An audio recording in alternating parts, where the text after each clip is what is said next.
Hey there, welcome to episode 129 of the FFS Talk audio program. I am your host, Dan Hugo, as usual. Today, we are recording at 1:41 p.m. Pacific Daylight Time here in Greater Vegas. A little bit later than normal, but we're still on Thursday, May 14th, 2026. We normally publish new episodes of FFS Talk on Thursdays, sometimes in the morning, sometimes not. So we're okay. We're doing fine. If you're not familiar with the FFS Talk audio program, it is designed to be, well, frankly, a dialogue or an argument or debate around a particular topic to discuss what works, what does not, and what we might do about it. We being humanity, not necessarily myself and a counterpart having the conversation, but what could be done about the thing we are discussing or debating or arguing over. Assuming it could be made better, the what doesn't work part. 129 episodes in, I have yet to invite a guest to have a conversation. Thus, I treat these episodes as seeds of future discussion. It's an interesting exercise to develop one's own viewpoint on a variety of topics. Some I am more familiar with, some not so much. Today's topic, Monolith, I'm somewhat familiar with from a technical perspective. It's a term often used in my line of work.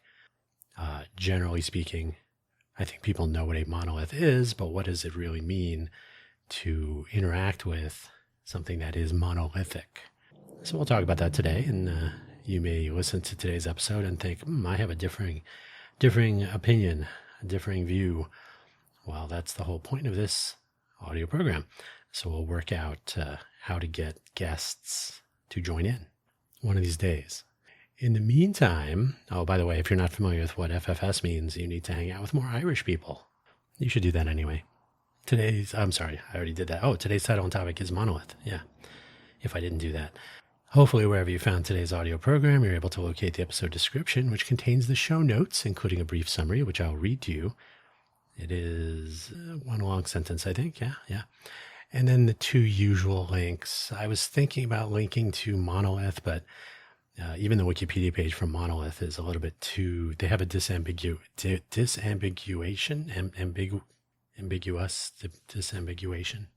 that doesn't sound right. There are a variety of meanings and thus Wikipedia pages for Monolith, but none of them are a sort of an abstraction. If you look it up in the Merriam-Webster dictionary, there is an abstract definition, so we'll kind of lean on that a tiny bit as it appears paraphrased in the summary of today's episode. But no other links today, only the show links, if you will. Disambiguation? No. Who knows? So let's get on with it so we can get on to this lovely, warming Thursday afternoon here in Vegas. Summary: no, not the mysterious object in 2001, A Space Odyssey, but the notion that an organized whole that acts as a single unified controller of resources, information, people, or maybe just everything, the monolith.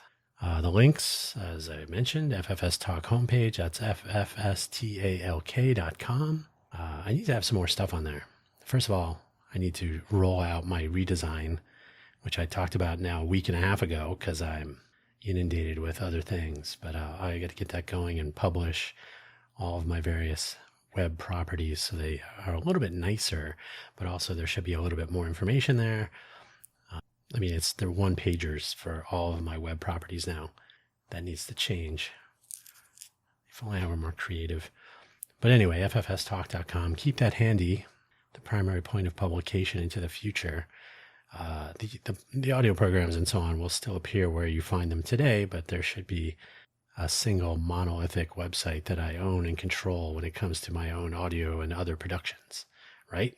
The profile page linking everything, which is over 5 years old as of March, it was 5 in March.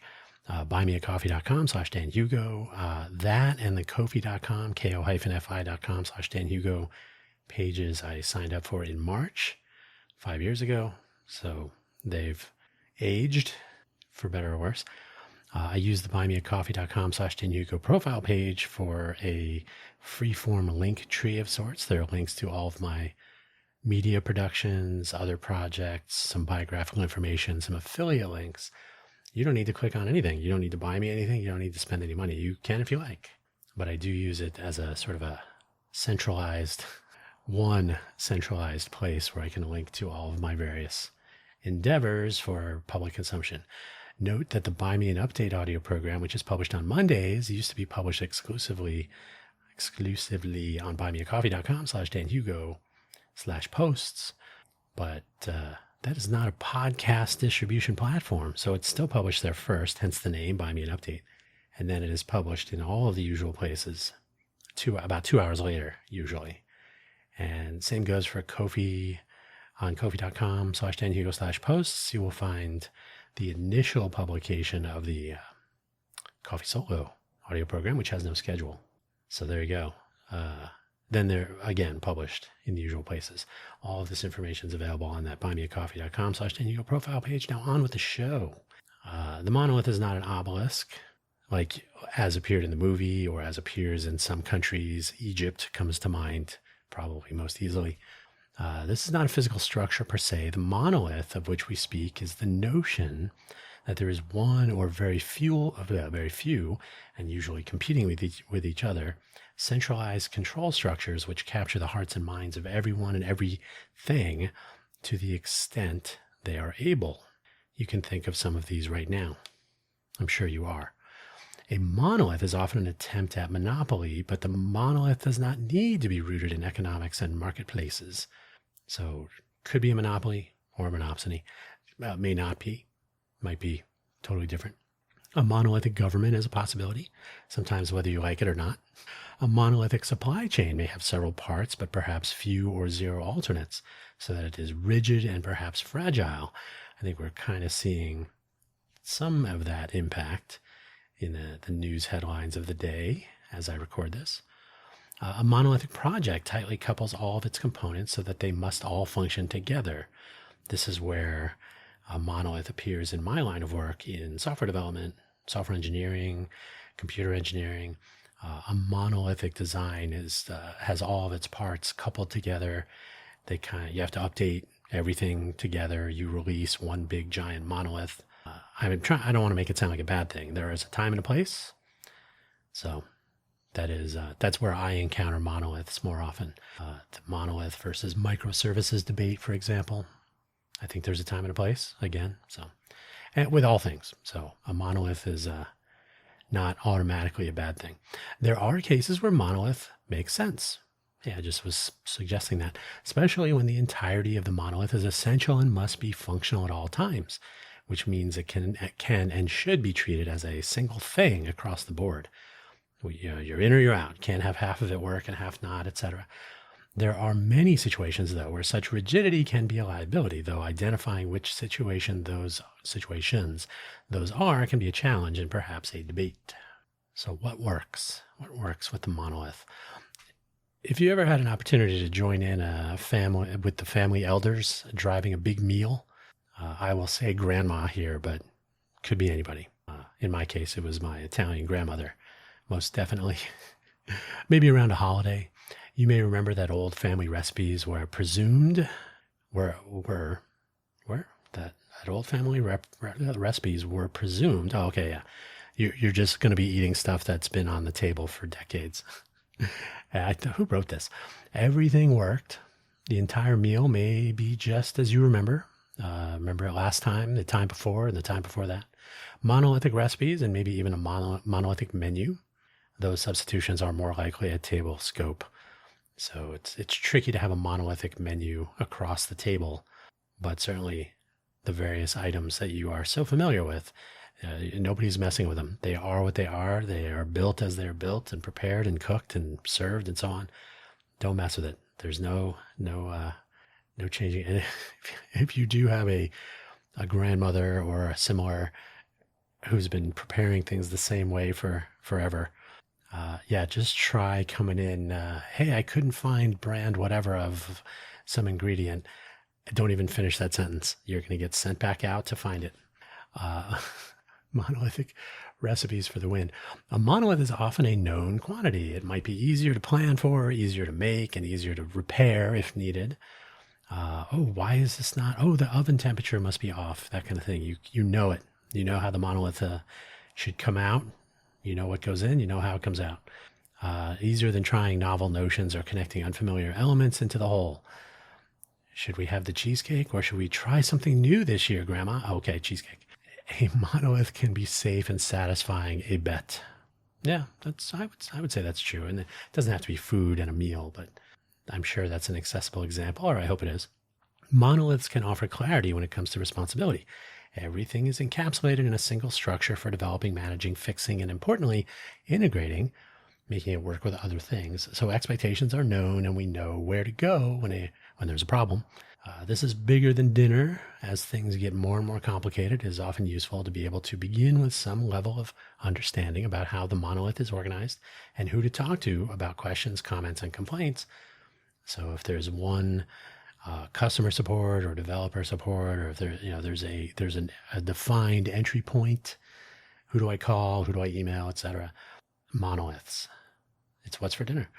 A monolith doesn't, only on holidays, a monolith doesn't necessarily need to be a monolith inside.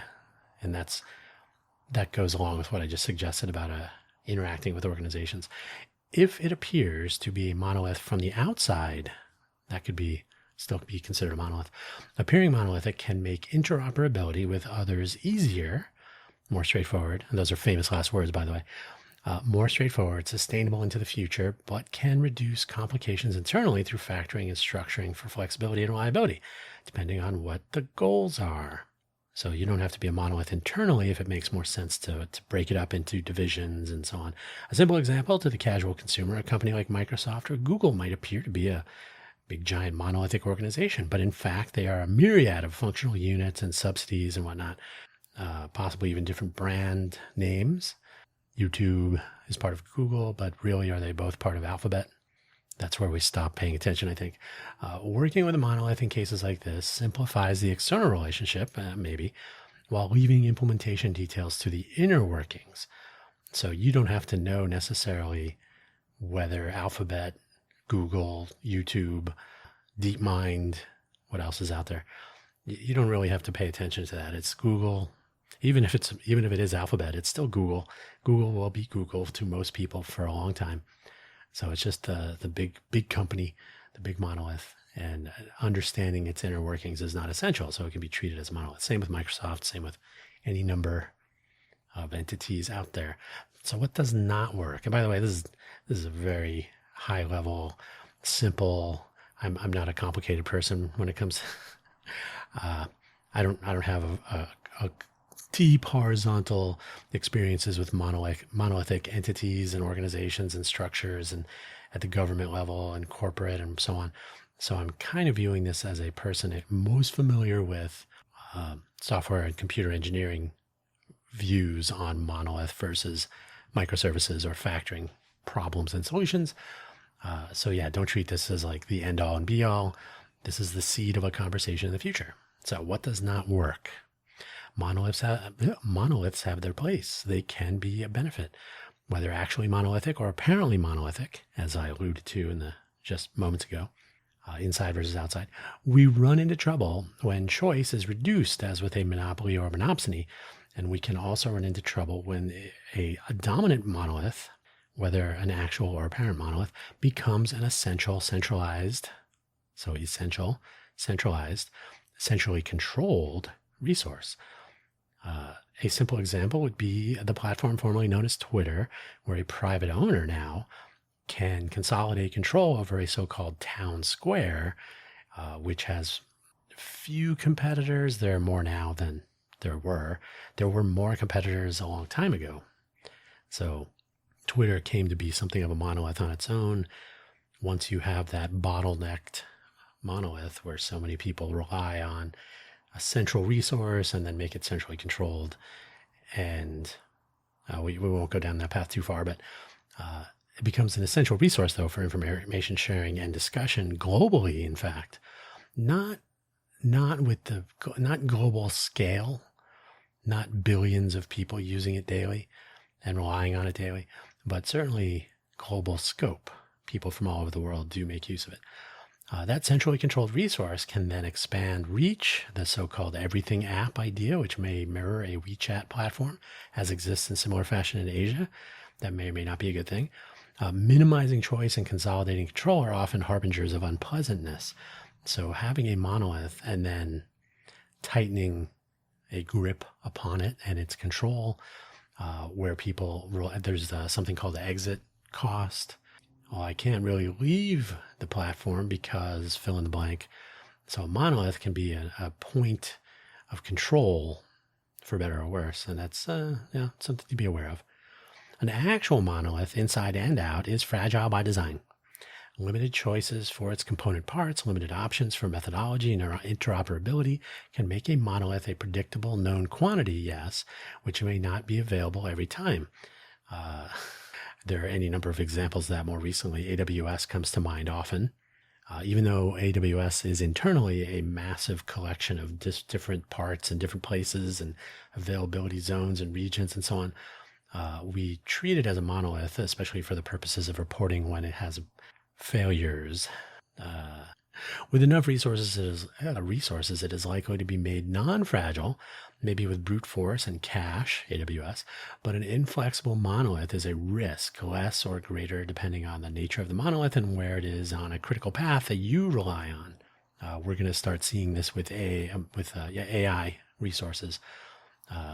We got to have Anthropic working, and now their servers are down, so we can't do anything. So where's the critical path, and is your monolithic AI model provider on it? Probably. That's what the headlines are telling us, right? Now, place a monolith in control, call it a government, and consider whether a single fragile point of failure without collaboration across other functional elements, like other branches of a government perhaps, a monolith making consequential decisions with its limited scope of concern, maybe self-interest, not necessarily the entire population, maybe political party and ideology oriented, maybe wealth class oriented. I'm just making stuff up here. I don't know. Or with limited insights at reduced pace. This is a problem with top-down central planning. It's difficult to judge how an economy and production supply lines and all this are functioning at a distance. And in a timely fashion, reactivity is lower. Things move more slowly. There's probably more cost, less efficiency, and all that. So big monoliths are not always great.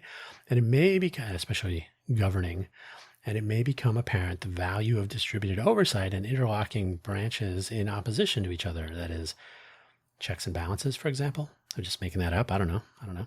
This is still slow and cumbersome to have these interlocks and the arguments and debates and so on, but spreads points of failure and processing of inputs across a larger, more flexible population of control elements. In other words, you have more people representing smaller groups and ideally able to react more quickly because more people are accepting more information from more places in subgroups like committees and so on. So it seems chaotic, but it is a different take on just having one dear leader, for example. I just heard the other day, the rule of law versus the law of rule. Think about that one. So what can we do about monolith? You don't have to do anything, really. The first thing to know is whether you are working with or within a monolith. The whys and wherefores, if you like, and consider whether you are in a position to evaluate whether this is the best or at least a functional approach to accomplishing the functioning. I think functioning would be a better word there. Functioning approach to accomplishing the goal, whatever it is. So, we're a monolith, but it actually makes sense. That could be. If grandma's monolithic holiday gatherings are managed top to bottom by grandma, usually with the same winning menu, and you know better not to make a fuss, do never ever complain to grandma. Great. Nothing's broken. Don't fix it. If the controlling entity of your government is preventing inputs from other parts of your government and making monolithic decisions around corrupted interests, that may be something to look into. Not thinking about anything in particular, but you might have some idea coming to mind. In my line of work, there is a controversy now and then over whether a monolithic engineering architecture is better than a factored architecture like microservices. I don't mean factored internally in the monolith, but I mean broken up into separate separable components that can be swapped out, perhaps changed, alternate methodologies, tested individually. There are some things, but you add complexity and so on. So there's always a concern, always a debate. The former, the monolith, can be easier to manage but more difficult to change. The latter can be difficult or even very difficult to manage but easier to change with some complexity involved. Depends on how you've defined the relationships and the boundaries and so on. Can you remove a brand of battery from your whatever device and put in a different brand but the same size? Probably. But can you change from AA batteries to C cells? No. So understanding what those boundaries are, what can be changed, that's a super simple example I just made up. But the bottom line is a factored collection of elements that can work together but can be changed separately and independently and tested and so on is often easier to change, of course, but it's so much more complicated and requires more thought, design, attention to detail, and so on. It'll be interesting to see how AI goes, which direction will be a better fit for automated development, or whether it will bring the world crashing down. As a normal consumer, not building software, sorry, I got a little loud there. As a normal consumer not building software, consider whether you rely on the so-called Google ecosystem or the Microsoft ecosystem, for example. Maybe you are an Android and your friend is iPhone. Nowadays, maybe you are OpenAI and your colleague is Anthropic. Sometimes sticking with the integrated monolith makes your life and work easier. Oh, it just works. I don't have to worry about it. Sometimes the ability to have more choice and less lock-in would be great, although you have to spend more time making that work occasionally, especially when your favorite tools are down for hours or days. Oh, I'm kind of stuck with Anthropic and the Google ecosystem, and both are down. Go see a movie. Know your needs, dependencies, and risks, and act accordingly. So, cross your fingers. Learn by doing. That's probably the number one thing. Know your terrain, know your environment, know what's connected to what, etc. This is tricky, but consider building a monolithic thing, whatever it is. This may be a challenge on its own, determining what the thing is and what it does, and factoring it. Or, by the way, you can build something that is already factored and try to make it into a monolith. So both would be interesting and educational. So breaking it up into independent parts, if it's a monolith, or take independent parts and assemble them into a monolith. See if they can all work together reliably and without too much intervention. Pardon me. Let me get a sip of coffee here. Major Dickerson again. Start small. Maybe use a monolithic service and compare it to a factored service, with an obvious choice being email of all things. Maybe you're already using email, hopefully, and you're still, perhaps, and you know that you can send an email message to anyone with any email address, leaving out geopolitical realities, of course. Sometimes you can't email countries or whatever. You are not limited to emailing users of your email service. So I can send email to Outlook or Yahoo or anycompany.com or whatever. Email doesn't require a monolithic implementation, right? You can, by design, send email to other organizations, people, services, platforms. That's the interoperability design. It's built right in. So it's factored in such a way as you don't have to depend on knowing somebody, I can only send email inside my workplace. This, by the way, used to be the case before, SMTP, Simple Mail Transfer Protocol, before all of that became sort of the norm. I've talked about this before in Quaggling Sand, I think. We used to have CC Mail, by a Lotus product, and my first job out of college in Silicon Valley, of all places, you really could only send email to your coworkers on the CC Mail server until they had a gateway to external email and so on. So that was a monolithic email server. Those did exist, and they probably still do. Now, but email by design today is the email server itself may be monolithic, but it's designed first and foremost to interoperate. Now, try the same with monoliths like WhatsApp or Signal. You may find that monoliths are not convenient and that there are trade-offs. Maybe I only want to talk to Signal users. Okay. Check out the Fediverse for more comparison possibilities. There are alternatives to a lot of monolithic applications now, like Reddit and Instagram and YouTube and obviously Twitter, X, and so on and so on. So you can actually try out, and Fediverse, federal government, federal. Consider your personal supply chains. Do you shop at one place, maybe Amazon or your local Kroger property, Kroger, and nowhere else? Like I always go to fill in the, Kroger or whatever. I have Smith's here. There's a lot of Fry's in Arizona, Fry's food stores, I guess. So maybe that's the only place you go, and you rely on them as your monolithic provider of groceries and other sundries. They manage their supply chains and product variety and so on. But to you, this is a monolithic supplier. You don't have to worry about these things. Now, consider shopping by price and availability, maybe spending the day on whatever days you go shopping, visiting competitors like Safeway, Vons, Albertsons, maybe Sprouts, maybe there's so many grocery stores on smaller scale everywhere around the country. I'm just naming a couple that come to mind. But if you actually put in the effort to do your own price comparisons and travel around, and you would have to do the math, it might actually be worthwhile to not drive using expensive gasoline now. So doing a little cost comparison might be interesting. But you break the monolithic supplier, your Amazon or your Kroger or whatever, into multiple factored suppliers that you then manage and visit and so on. This gets back to the monolith versus microservices, right? Sort of. So you are now doing the price comparisons and availability. Oh, this is not on the shelf at this location. I have to go to a different location or go to an alternate type of product or an alternate supplier. It can get a little cumbersome. Maybe you shop on proximity rather than the single monolithic supplier for convenience. So I buy some things from Amazon because of price. Other things I buy from Smith's. Other things I've purchased from Albertsons, usually for availability. Occasionally I'll go to Sprouts. That's also for availability. Whole Foods, usually for price. Usually they have the best price on stuff. Now, look at your locality. Federal government isn't feeling so federated lately, so we can leave that out of the conversation. And whether your local government and non-government agencies and organizations and the functionality you experience are the result of a monolithic decision and execution infrastructure, or whether the outcomes would be better if they were. Most governments are structured similarly to their state government, which is similar then to the federal government. So usually there's a multi-branch checks and balances style government, an executive, a legislative, a judicial.